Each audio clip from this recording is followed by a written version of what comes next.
Өдрийн мэнд төргийн үзэгчдээ мэдээ эхэлж байна. Хинтээ аймгийн Өндөр хаан сумын 1-р сургуулийн 90 жилийн ой энэ жил тохиож байна. Энэ талаарх сурвалжлагыг манай сэтгүүлч Хөдөө орон нутгаас ирүүллээ. Хинтээ аймгийн Өндөр хаан сумын 1-р сургуулийн 90 жилийн ой энэ жил тохиож байна. 100-аас 100 төртөөлсөн хан хинтийн нутгийн ууган боловсролын гал голомтыг бадраасан 1-р сургууль маань өдгөө 90 жилийн ойтойгоо залгаж байна. Ингээд манай сурвалжлах багийнх нь Хинтээ аймгийн Өндөр хаан сумын 1-р 10 жилийн 90 жилийн айн баяр дээр хүрэлцэн ирээд байна. Ингээд та бүхэндээ 90 жилийн айн баярын мэдээллийг хүргэж байна.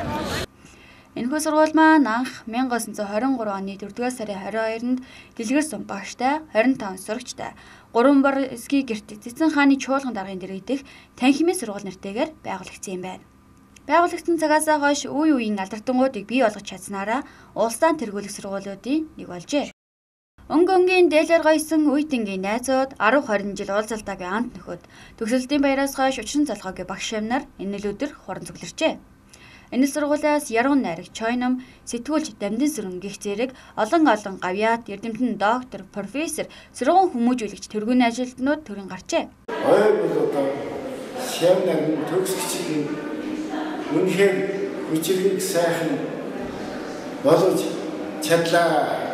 Төгсгчдөө алуун батн сэтгэлээр ирсэн бүх хүмүүсүүд чин сэтгэлийн талаарх давшид эрүүлэн хийх хүсье.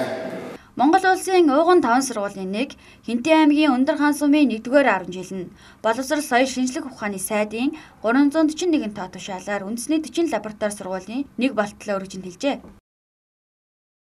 Улсын хурлаас баталсан тамхины хяналтын тухай шинэ хуулийг нийтээрээ мөрдөж эхлээд хагас жил боллоо. Гэвч энэ хуулийн хэрэгжил дутуу байснаас ширхгийн тамхи зардаг худалдаачид овширч байгаа юм. Үүнээс болж тамхи татдаг үүс мөлцөөгүүд ихээр бий болж байна. Тамхины зөв зохистой хэрэглээг зохицуулах, дан тамхиталтаас үүдэлтэй сөрөг үр дагавраас хүн амыг хамгаалах зорилготойгоор энэ оны 3-р сарын 1-ээс тамхины хууль улс орон даяар хэрэгжиж эхэлсэн. Энэ хуулийн 2-р бүлгийн 9-1-ийн 4 зааснаар зорчигч тээврийн буудлын хажууд тамхи татахыг, худалдаачид ширхлэн худалдаалахыг хориглосон байдаг. Гэтэл үнэндээ наад захын автобусны буудал дээр ширхгийн тамхи худалдаасан түүц дэлгүүрийн тоо өдрөөс өдөрт өсөж байгаа юм. Нэг майл тавьч.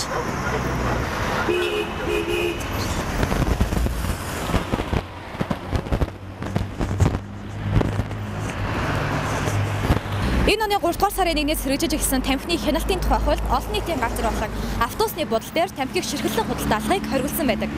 Гэвч үзэгч та бүхэн дөнгөж сая харлаа газар дээр байдал ер нь бол иймэрхүү байна. Одоо энэ талаар бүгдээрээ албаны хүнээс тодорхойлцгаая. Ер нь бол бас энэ түүцнүүд байна те бас ил задгаа худалдаанууд ер нь бол нууцаар заах явдал гарч байгаа. Энэ дээр бид нэр торгуулийн арга хэмжээ аваад хөтлөн борлуулж ирсэн тамхиг нь хурааж аваад олсон орлогыг бол хурааж авах арга хэмжээ бол тооцсон. Тамхины хэрэглээнд хяналт тавих хууль батлагдахад эсэргүүцэлтэй тулгардаг бэрхшээл зөвхөн Монголд байгаа бус дэлхийн бусад орнуудад ч гардаг байна. Дээрх эсэргүүцлийн ард тамхи үйлдвэрлэгчид болоод борлуулагчид харин байдаг байна. Иймд өндөр хяналт тавих шаардлагатайг мэргэжилтнүүд хэлж байгаа юм. Сэтгүүл цовд зураглаач Алтан гэрэлнаар мэдээллээ. Улаанбаатарчуудын чөлөө цагаа өнгөрөөдөг мөн жуулчдын очих дуртай газруудын нэг яахын аргагүй зайсан толгой юм. Гэвч өнөөдрийн байдлаар уг газрын гэрэлтүүлгүүд бүтгэрч, улмаар зөвлөлтийн дайчдын дурсгалын эргэн тойрны гэрэлтүүлгүүд асгаа болсон байна. Энэ талаар манай сурвалжлагч шөнийн сурвалжилгаараа тодрууллаа. За яг одоо манай сурвалжлах групп зайсан толгой дээр хүрэлцэн ирээд байна. Зайсан бол Улаанбаатар хотын иргэдийн төдийг Хөдөө орон нутгаас ирсэн иргэдийн маш ихээр цуглардаг газар байгаа. Тэгээд эндээс ингээ харахад гэрэлтүүлэг маш муу байна. Тэгээд энэ шатаар өсөж явах замд бол хүн бүдэрч унах, аюул, дээрэс нь машины ингээд зогсоол руу дээшээ гарч ирдэг замд бол гэрэл ерөөсөө байхгүй. Энэ хооронд автомашины аваар осол гарах эрсдэл бол маш өндөр байгаа. Тэгэд энэ талаарх мэдээллийг албаны болон иргэдийн ярианаас хүргье. Өнөөдрийн байдлаар зайсан толгоон оройд зөвлөлтийн дайчдын дурсгалын зохицуулбарын 11 гэрэлний 2 нь л хэвийн үйл ажиллагаа тасж байна. Мөн шатны дэргэдэх гэрлүүд нь асаалттай мөртлөө бүдэг асж байгаа нь шатны гишүүрийг харахгүй бүдрэхэд хүрч байгааг иргэд онцолж байлаа. Гэрэлтүүлгээ тэгэл хараас муугаас тээ.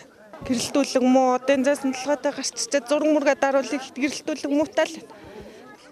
Ер нь гэрэлтүүлэхтэй болж ер нь л улмал мөнгөтэй үзэмжтэй бол бас зүгээр болов гэж бодож байна. Гэрж хідэнтэй ер нь Зайсангийн гэрлүүд асч байгаа ч гэрлийн тусгалын хүртээмж муу гэрлийн бүрхүүлүүд байгаа мөртлөө яагаад асахгүй байгаа талаар хот тогтчлт үйлчилгээний газрын мэрэгчлэнээс бид тодрууллаа.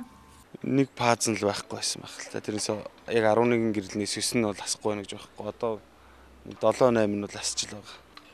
Одоо эх 7 хоногоос манай цахилгаанч ажилдаа ороод энэ гэрлнүүдийг ер нь бүгдийг сольж янз 100 бороо шороотой болохоор нэг цахилгааны утас тасарсан, гэрэл шатсан тийм асуудал гарсан байгаа. Энэхүү албаны хүний мэдээлснээр өнгөрсөн 4-р сар зайсан толгой дахь гэрэлтүүлгийн засвар хийсэн ч өнөөдөр 5 сарын хугацаанд харанхуй бүүдгэр гэрэлтэд төдийгүй засварын ажлын үр дүн иймэрхүү байдалтай байна. Мөн тэд гэрэлтүүлгүүдийг дараа 7 хоног гэхэд бүрэн засварлаж дуусгах болно гэдгээ амлалаа. Өнгөрсөн 7-р сараас нийслэлийн нийтийн тээврийн газар цахилгаан тээвэр компанитай хамтран Эко шөнийн нийтийн тээврийн гүйцэтгэлгийг туршилтаар зохион байгуулсан. Уг төслийн хүрээнд 2 чиглэл 4 тарилаа бусыг туршилтаар ажиллуулж байна. Энэ талаарх мэдээг манай сэтгүүлч газар дээрээс нь тодрууллаа. Үзэгчдээ яг одоо шөнийн тэг цаг 30 минут болсон байна. Яг энэ цаг мөчид нийслэлийн иргэд манд гэртээ явах гээд олсон хэд 3 төгрөгөөр өнөө хөөрөгдөж байгаа такси болон микроавтобусаар үйлчлүүлдэгтэй. Тэгвэл энэ асуудлыг шийдвэрлэхийн тулд нийслэлийн нийтийн тээврийн газар шөнийн эко тарилаа бусыг иргэдэд үйлчлүүлээд бага хугацаа өнгөрсөн байна. Энэхүү үйл ажиллагаатай бүгдээрээ газар дээрээс нь танилцгаая. Ангандаа жоохон хоосон давхгаал байдаг байсан одоо өдөр явж байгаа юм шиг л явдаг болчиход байна шүү дээ. Одоо сүүлийн үед хүмүүс яваа сурцсан болоод шүү дээ. Ер нь хүмүүсд болж ийн гэдэг айгүй эргээр хүлээж авч байгаа шүү дээ. Ер нь энэ үйл ажиллагаа нь ялангуяа шөнийн ээлжийн ажил хөдөлмөр эрхэлдэг иргэдийн хэрэгцээнд тохирсон шинэлэг үйлчилгээ бий болж байгаад нийслэлчүүд ам сайтай байгаагаа дуулгалаа. Орой ерөөсө манайд ч нэг метро цэтраа гэж байдаг шүү дээ. 24 цагаар явдаг унаа. Тийм байдаг болохоор зүгээр л ахч. Ажлаа тараад явхад бол унаагүй байдаг. Тэгээ ингээд ийм унаа явж байгаа гэж маш баяртай. Уг шөнийн нийтийн тээвэр нь цахилгаанаар ажилтдаг нь байгаад хор нөлгөө гэдгээрээ онцлогтой нийтийн тээвэр болсон байна. Энэхүү төслийн ажиллагаагаа цаашид дахин зохион байгуулах талаар албаны хүнээс тодруулахад за одоо яг тодорхой хугацаа байхгүй. Энэ талаар бол нийслэлийн тээврийн газарт одоо бид нэр энэ төслийнхөө үр дүнг танилцуулна. Тэгээд бид нар бас саналаа тавина. Тэгээд нийслэлийн тээврийн газар энийг дэмжих юм бол бид нар энэ үйл ажиллагааг цааш нь үргэлжлүүлээд явуулах бүрэн боломжтой байж байгаа. Хүн амын нэвтрэлэгтэй ханы материалаас опциоруудын ордон 3/4 хорооллоос БМЗ гэсэн чиглэлүүдэд нийт 4 тарилаа бус иргэдийг тээвэрлэж байна. Том хүн 1000, хүүхэд 500 төгрөгөөр зорчиж байгаа юм байна. Анхаарлаа хандуулсан үзэгч та бүхэнд баярлалаа. Өнөөдрийн ажил үйлс тань өөдрөг бүтэмжтэй байх болтугай. Баяртай үзэгчтэй.